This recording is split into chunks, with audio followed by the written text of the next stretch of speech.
great to see you this Monday. I'm Carl Azus for CNN Student News. Today's current events coverage starts in the South Pacific. Vanuatu is an island country there with a population of about 267,000 people. One natural threat to the nation are cyclones. They can strike anywhere from December to April. A devastating Category 5 storm named Cyclone Pam came ashore over the weekend. It hit populated areas, destroying homes and crops, causing a state of emergency and leaving thousands with nothing and nowhere to go.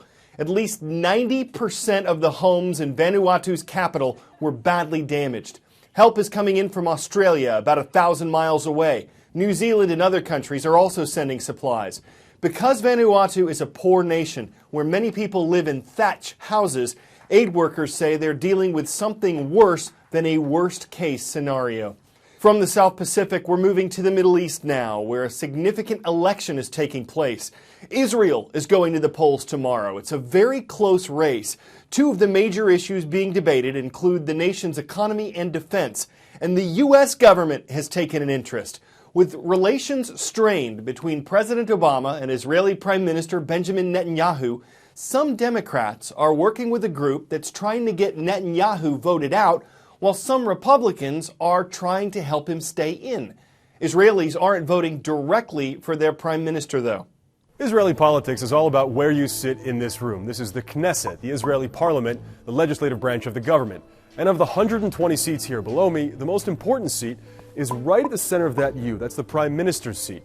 But it's all the seats around that one that determine who gets to sit there.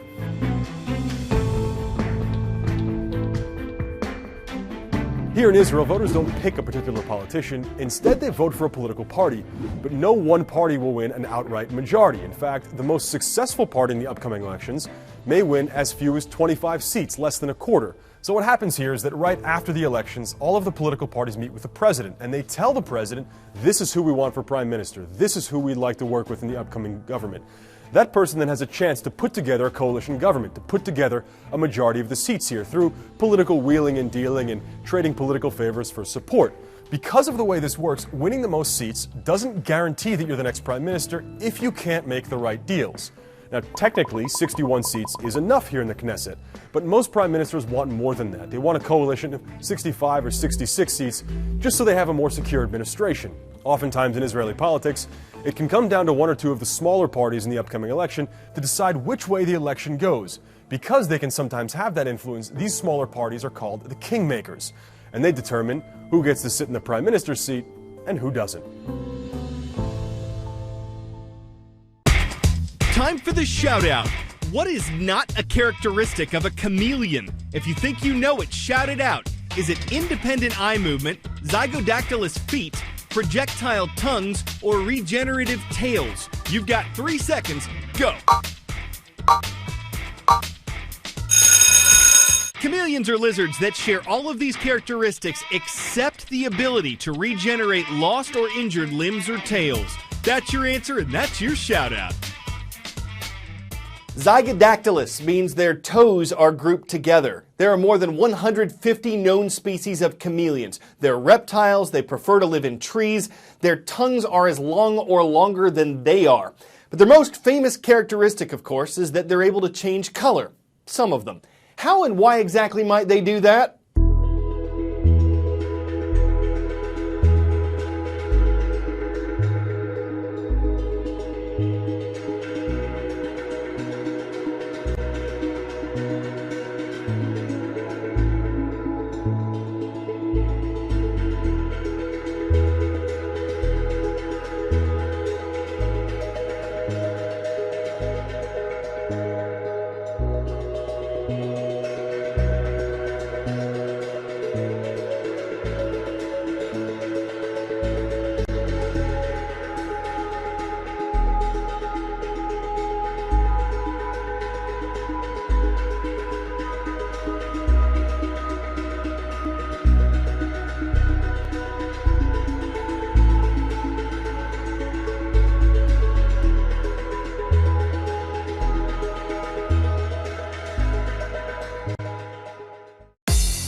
always looking for roll call requests at cnnstudentnews.com. They're chosen from each day's transcript page.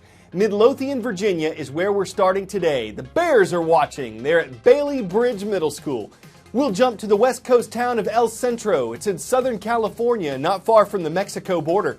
Hello to the Spartans of Central Union High School. And out in the Pacific, on the Hawaiian island of Honolulu, great to hear from the Mustangs. They're online at Moanalua Middle School. Cars are not allowed in the Italian city of Venice. You can take a boat through its 177 canals.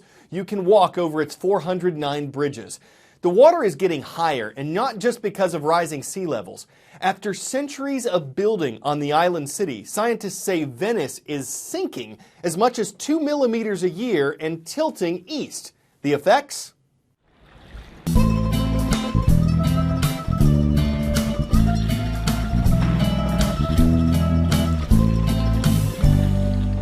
You can't do an episode about rising sea levels in Venice and not have the flooding.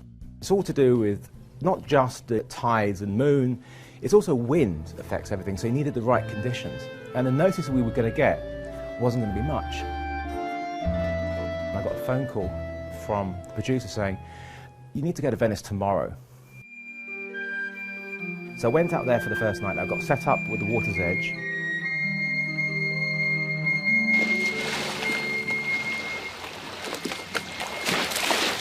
My idea was the water's going to come over the edge and it's going to flow into St. Mark's Square, and I'm going to follow it, the trickle, until it fills up. It didn't get up high enough, and went, that's it, I'm going back. It was like 11 o'clock at this time at night. And as I walked back to St. Mark's Square, there was the water. It was coming up through the drains.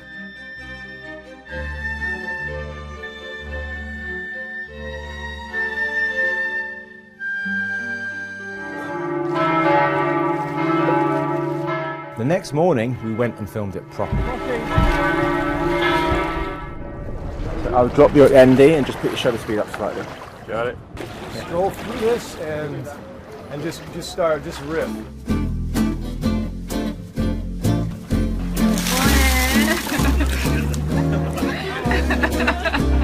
Look at this. I don't know why I bothered to put on the boots. So we both got very, very wet. That'll wake you up. But we got some really lovely stuff on the Movi going through the water. We've got a great shot of a couple carrying their baby in a pram.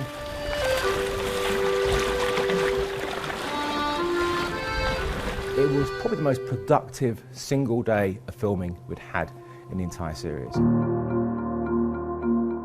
November 4th, 1966.